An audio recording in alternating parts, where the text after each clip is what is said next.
and the minions in the room? Yes, yes. Okay, they can hear us. Alright, so let's just begin with our case. Can you just reduce the volume a little bit? Small. Can someone reduce the volume, please? Needs turning preferably off. Needs volume down.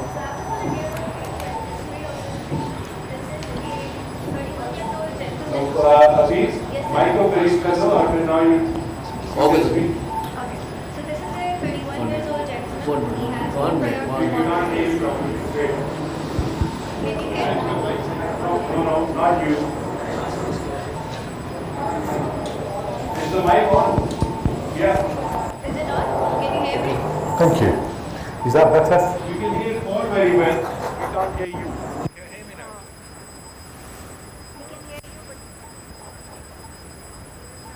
Can you hear this? Yes, we can hear you now.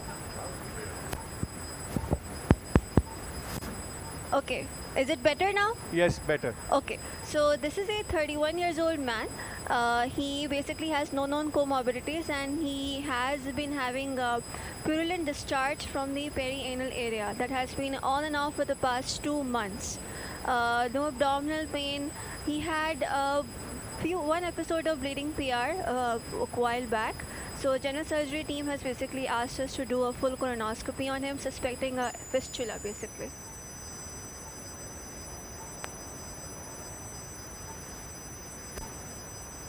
Okay. Been pushed in. Sedation.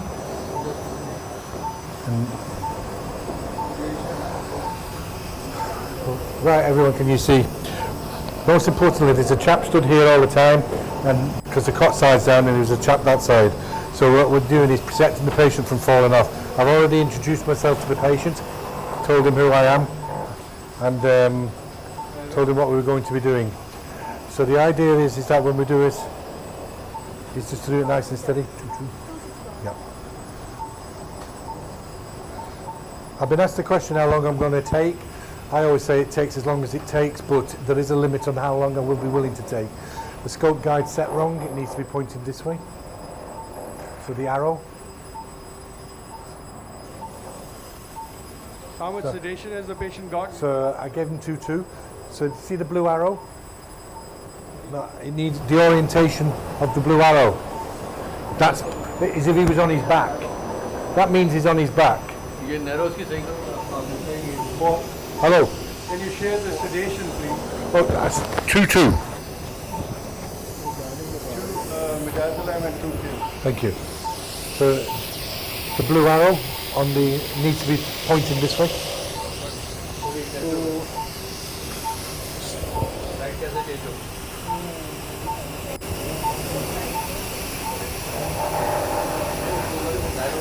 Yep, the other one. Keep going. Next one. Yep, that. Oh, thank you. So what we've done is that we've set the orientation of the scope guide. That's what we were doing there. Did you see that? Are you familiar with what scope guide is? Anyone? Closer. Just going to examine your bottom, okay? Before?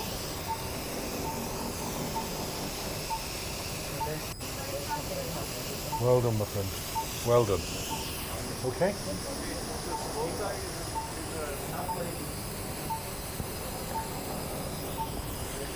Now the scope goes on the bed, and now I'll cover that back up just. This man keeps lifting his head off the pillow, he's a little bit unsure about what's happening. If you look, you can see the scope on the bed here completely. And I'm looking up now at the scope. I'm going to put my hand underneath just so that I can then do the clockwise tilt that I want to do at the moment. Now, I'm actually going to do what I always do, which is I always do that at the beginning. Yep. Now you let go of the scope. Now some people don't like you doing that because they say you put too much air in to actually accomplish it. So I've gone forward now. Well, can we just ask them to just show us the scope guide, device, the monitor, the actual thing there? You want it smaller? No. I mean we can't see the scope guide. We can see the monitor. No, we just wanted to see the actual device. Oh, you want to see the device? Yeah. So ask him to focus there, please. Can you just focus on that?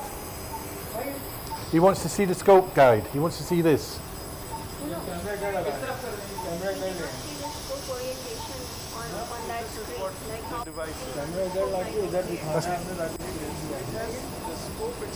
Is that what you want?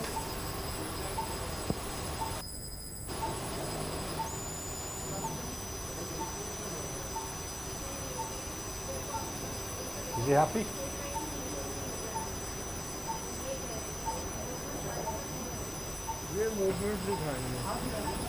Yeah. He just wanted to see the machine apparently.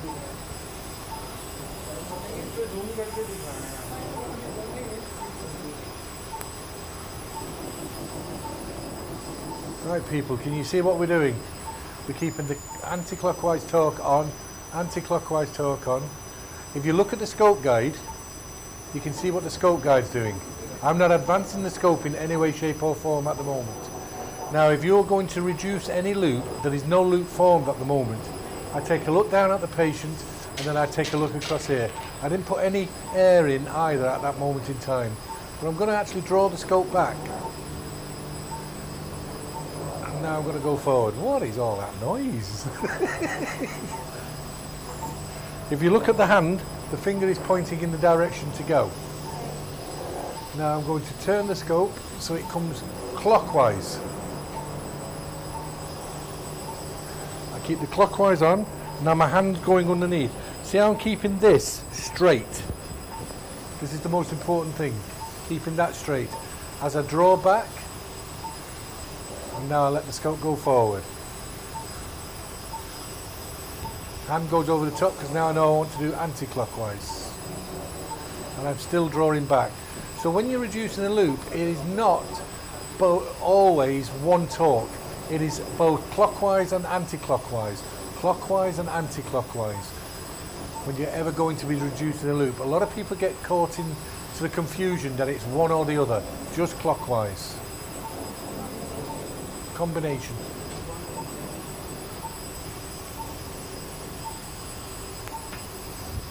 There's a lot of people in here. Dreamer.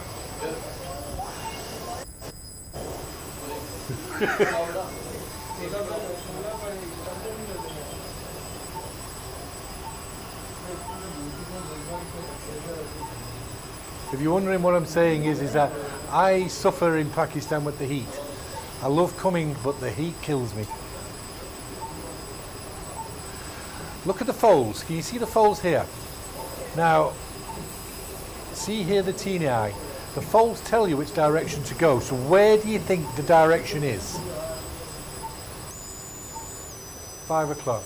So I won't turn to 5 o'clock. I'll do a clockwise torque now to bring 5 o'clock to 12 o'clock. And I'll just wait a second. Draw back the scope. As I draw back the scope, I now know it's off to the left.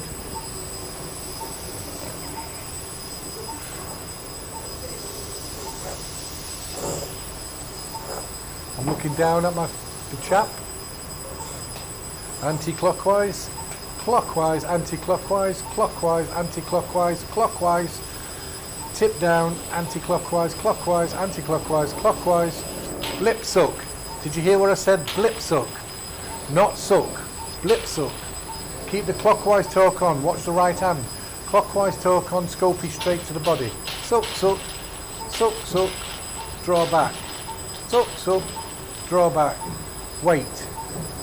Advance the scope. Advance the scope.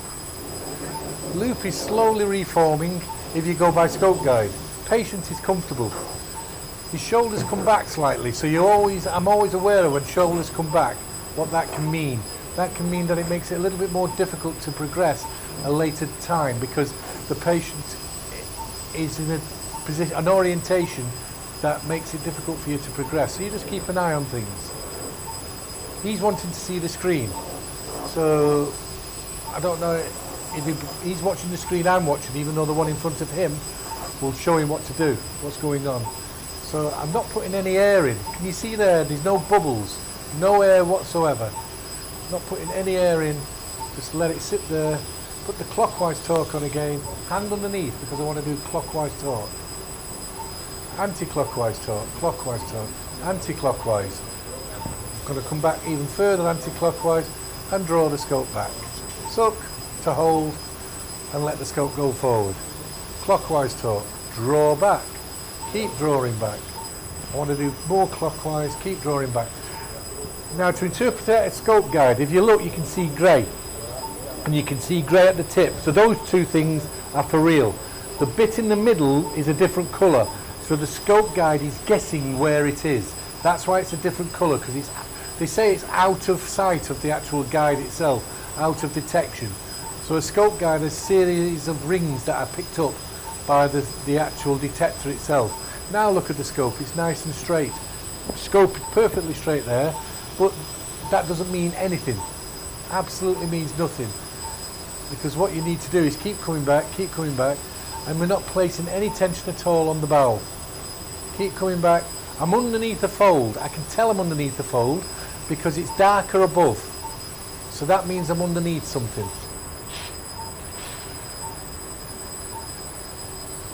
There, can you see? Now I know where I want to go. Where do I want to go? It's here. Remember when I said about your eyes and being caught and your finger across your nose? So a slight clockwise torque, a little bit more clockwise torque, and now back. Now I know if I continue with this, I'm going to cause a loop.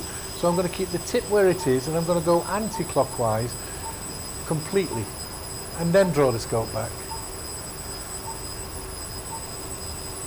Tip up, and let the scope relax.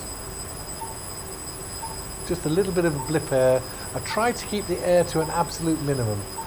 Now a lot of you guys will keep going forward. I draw the scope back, and now I go forward. Tip up. Tip up. Tip down. Now the scope's getting a little bit difficult to advance. Two reasons for this. One, you could say, is it a loop? But I know it's the gel. Okay. Gel, please. Now, so I put it, this is something you won't like to do. I put it on my fingers, I then draw the scope back, and then I put it on the scope. Always on the fingers. And I like it on there because now it slides forward. As I advance the scope, I don't ever put it direct on the scope. I will put some onto the anus if necessary, but I won't put any on the scope. I find that, you know, a big blob of it, I get out of the habit of doing it. So now, we're advancing nicely. And take a look down at the patient again.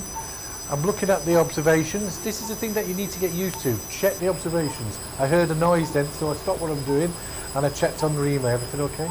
Yes. So soon, if I hear any conversation in the room between the patient and the nurse or anything like that, or the tech people, I will actually stop. Come back, come back. Now, we're on the verge of coming back too far. Keep the scope going there, and now nicely advanced. Tip up, tip up, tip up. I look down at the patient to look at his eyes. I wait for the spasm to go beyond. Now there are a couple of ways of actually reducing this spasm. One, you could put Buscopan in. Two, you could put warm water in. So, which I might do in a few seconds. I don't want to go any further. Paul, do you think it's the warm water or is just the water? I think cold water is okay, but I like warm water, to be honest with you. You know, I used to use warm water before, but since the jet has come, I just put water from the jet, and it opens up everything almost similar to when I used to put warm water. I don't know if that's your observation. And we're all connected. So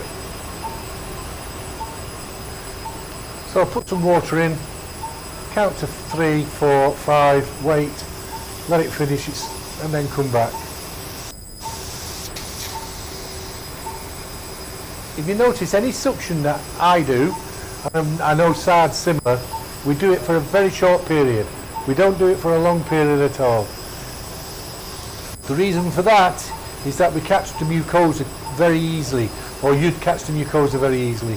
So we don't like you to do it too quickly, too much. So just advance a little bit more. Now, there's an old-fashioned way to get round here, which is the way that I can do to show you, or there's a more modern way. So the more modern way is to just put the tip forward, clockwise torque and draw back and then go forward. What I used to do in the old day was a little wheel forward, big wheel back, and walk away from the scope, and people would go beyond, be amazed. Just roll back a little bit. So, is he okay? Well, that I don't think many people understood that. Ah, right. Well, you do, because you've seen me do it.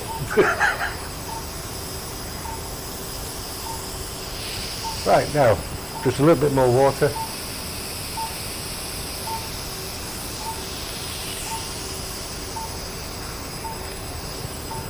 Now, if you look, wheels are neutral. Now, if you go by scope guide will suggest that my splenic flexure would cause me a problem. Some people swear by scope guide and would react to it. I react to the feel of the scope. I don't react to what scope guide's telling me. Is he okay?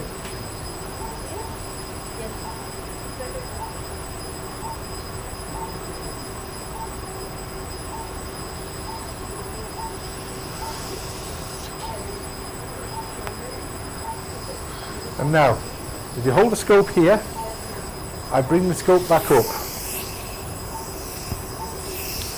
That's put a loop in the scope, one in the umbilical.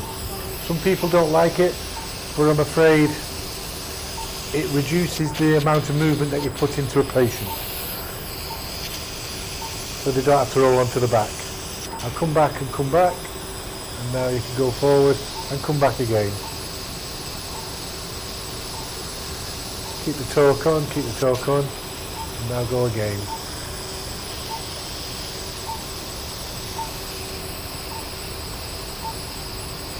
Wonderful.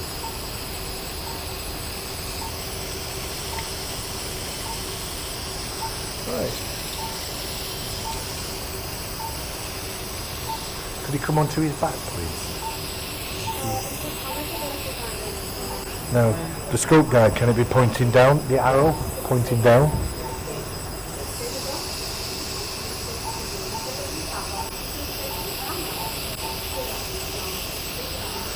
Now, if you notice, I've manoeuvred the scope while the patient was actually, this is something that I do.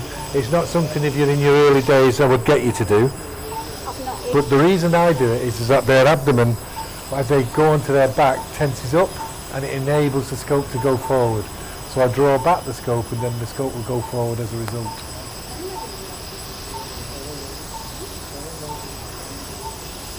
Is he okay?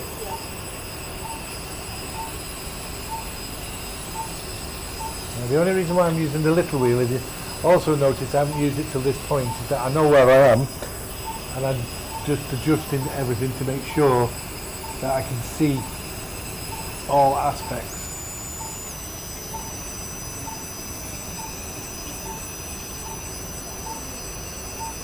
Wonderful.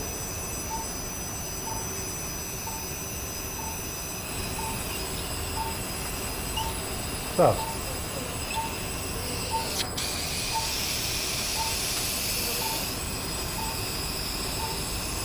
any comments?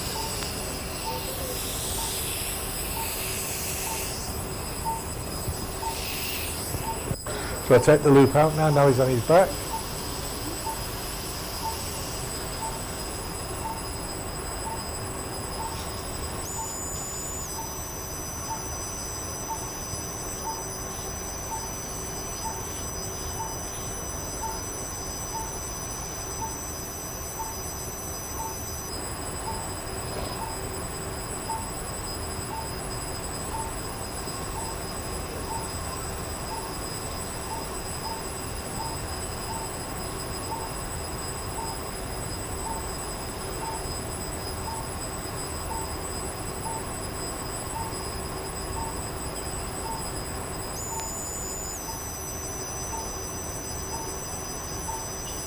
Ah, yeah, pull.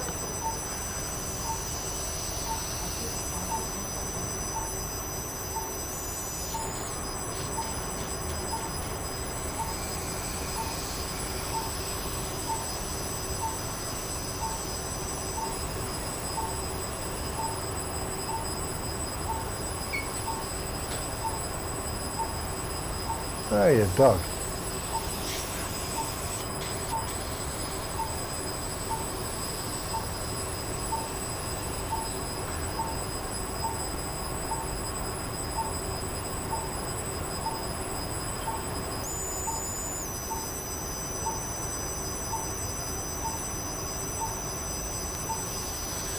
This is me trying to get into terminal ileum, by the way.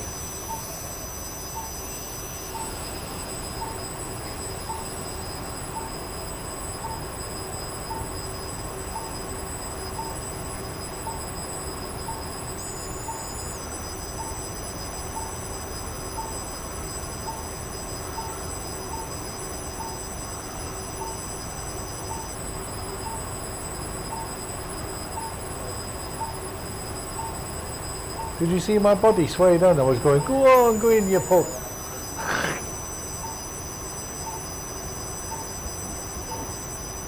So, Yes, boss. no, I'm just, you're just trying to get into terminal ileum. Yep. And so we can just, I was just thinking, while you're doing that, you can just share quickly what your maneuver. Sorry, my friend.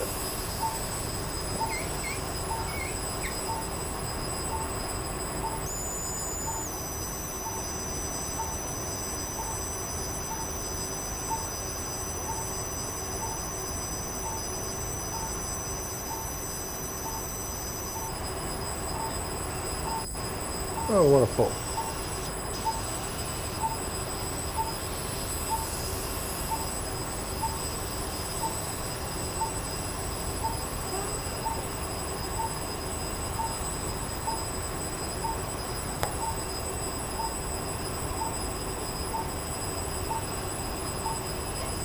There you go. Okay. Happy in the room? Excuse me, sir, just need to check something. Sorry.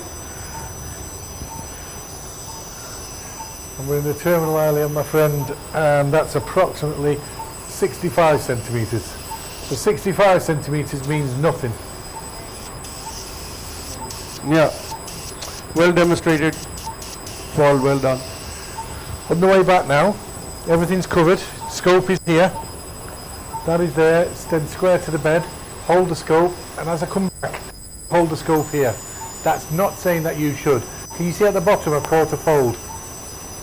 Bung off, do not suck. Big wheel up and down. Do not suck. Up and down. Keep the scope here. Draw it back nice and steady. Let the scope flick between the fingers. Nice and steady. Come round. Nice and steady. Up and down. Nice and steady. Paul, I see a little bit of haziness on the right side of your screen. So, not sure if you... What I'm going to do is just turn into the wall, spray some water. Yeah, okay. That's better.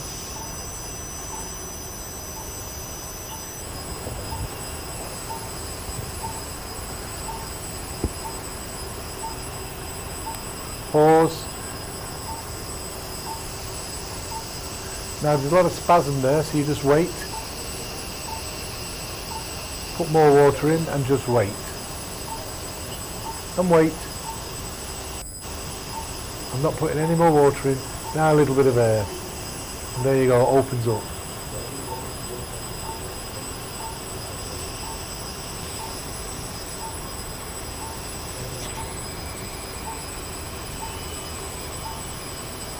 Fold there, go above it, below it, see in between it.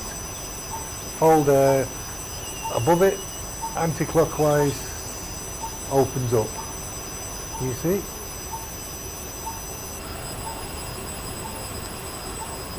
Anti-clockwise, clockwise. Clockwise now to hold that fold down. Clockwise, go past the fold by turning to the clockwise. Now you'll hold it down. Anti-clockwise.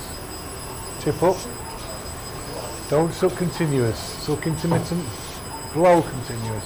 Suck intermittent. Blow continuous. Suck intermittent. Blow continuous. Suck intermittent. Blow continuous. I know it's a boring conversation. Suck into me, low continuous.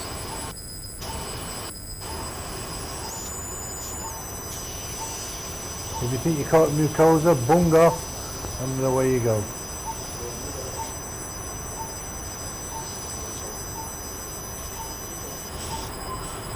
Don't suck completely down because you never will.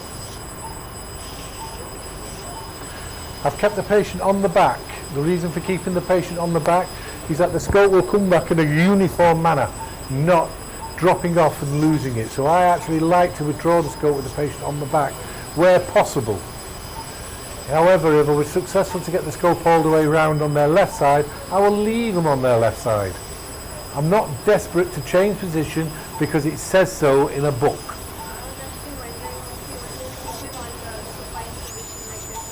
Yeah, no problem. That's the reason why.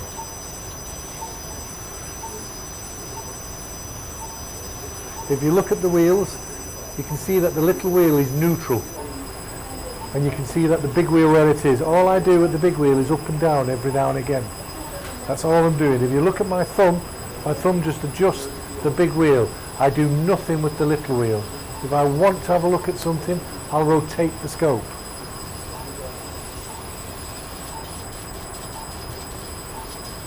There you go.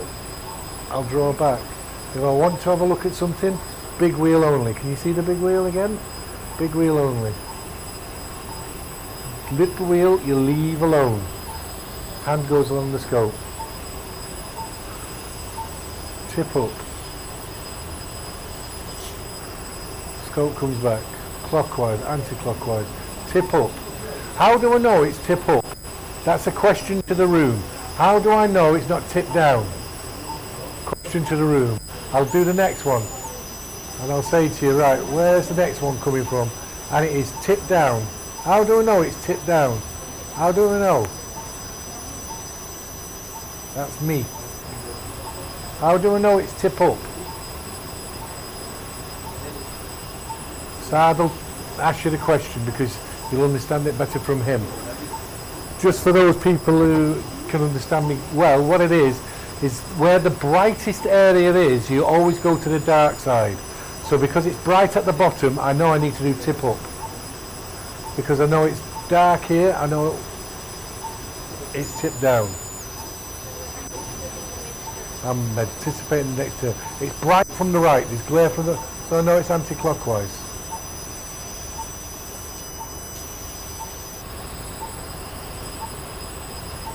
Tip up, tip down.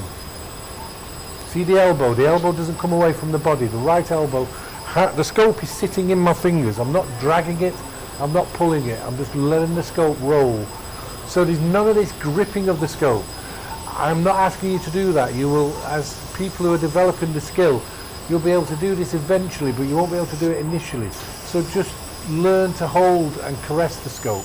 And I'm not being rude by saying caress the scope, because that's what it needs to be. It needs to be actually supported and caressed through what it does, not forced through what it does. Fingers go along, support the scope. Throw back the scope. Clockwise torque, let the scope return to the bed. See the... Paul? Yes, sir. When you're withdrawing scope, do you always have your patient supine? Or is it because you already had him supine? I had him supine. Ideally, in the UK, I would have him on the back because I like it to come back that way. There's more control on the scope. However, if I'd have got to the sequence with them in their left lateral, I would have left them in the left lateral. Because why disturb something that's, you know, so I don't disturb the patient. I try to do it the minimal. I won't get into the rectum and then say, right, put the person in the right lateral to negotiate the sigmoid. Right, put the person on the back, now put the person in the left lateral to get round. I don't do any of that rubbish.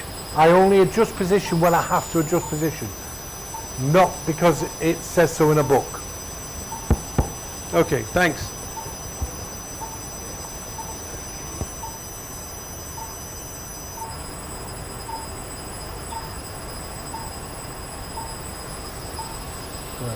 So can you see the glare from there? And it's dark from down at 7 o'clock, so I know to turn that direction. Still glare from there, see it? So I know yeah. See, I need to The only time you go to the dark side. God, I've been talking for ages.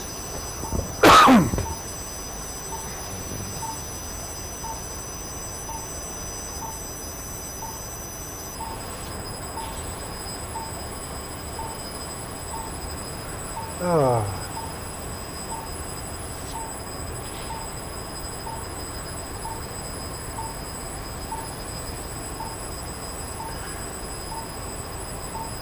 See there now, it's bright to the right, so I'll let this go. See how much clockwise torque I applied there? There's an awful amount. And again now, anti-clockwise and tip up. So I don't bother about what I have to do. I know which direction I want to take it. See? Now if I was to let the scope relax, it's in the middle of the lumen. If you look at the little wheel again, the little wheel is showing you that it's still neutral. I haven't touched the little wheel in any shape or form. It's a two-handed procedure. At no point have I touched the little wheel. Coming back.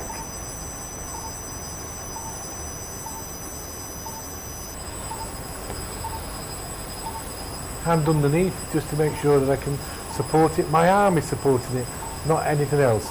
I'm under the fold so I know to come back, tip up. Have a look around. Anti-clockwise. Scope wants to fall back. Just relax the scope. Let it do what it needs to do. The scope is an extension of your arm. So if you want the scope to look left, turn it left. If you want it to look right. It's an extension of you. And that means if you're in a bad mood, the scope will be in a bad mood. If you're in a good mood, the scope will be in a good mood. So if you're going to scope and you don't feel happy, take yourself into a professional space and make yourself happy. Paying a bit of attention here because this is rectal area and I just want to make sure